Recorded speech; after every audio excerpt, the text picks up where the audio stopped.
Tonight, there's a new report out that claims President Obama's national security advisor sought the identities of Americans connected to the Trump campaign in intelligence reports. Last month, White House lawyers discovered what Susan Rice was up to in the final days of the last administration. They came across a pattern during a review of how the government handles the unmasking of Americans whose communications are collected during foreign surveillance. Political reporter Veronica Cleary is live tonight with a response from the White House. Veronica. Hey, Jim and Sarah. Well, former National Security Advisor under President Obama, Susan Rice, now she reportedly requested to unmask the names of Trump transition officials who were included in incidental electronic surveillance. Now, let's unpack that a little bit. Now, when Americans' names are included in or collected in incidental surveillance, they are to be masked or redacted to protect them in those reports. So the question is, did Susan Rice have the right to unmask those names connected to the Trump transition that appeared in the incidental reports?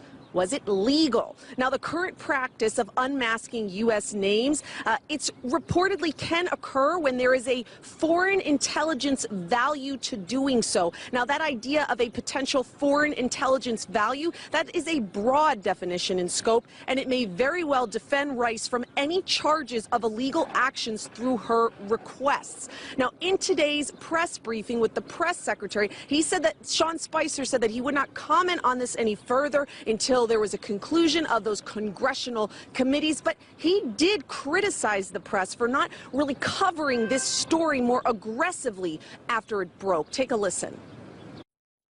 I think that it is interesting the level of or the lack of interest that I've seen in these developments when it goes in one direction versus where I think it was going, where other amounts of interest that have come from this room and beyond. I'm somewhat surprised in terms of the level of interest that I've seen from the press corps at one set of developments versus another set of developments. That being said, I'm not going to start getting into a further discussion of that.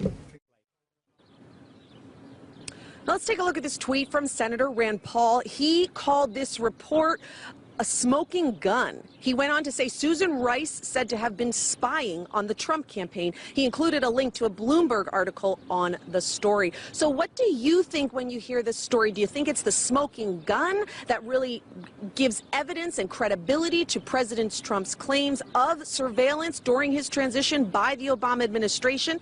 Or do you think it's nothing more than smoke and mirrors? We've got a poll going now right on Twitter. Weigh in. Let us know what you think. We're going to show you those results on 5 at 6:30. Don't forget, you can find me on Facebook and Twitter at Veronica Cleary. Reporting live at the White House, Veronica Cleary, Fox 5 Local News.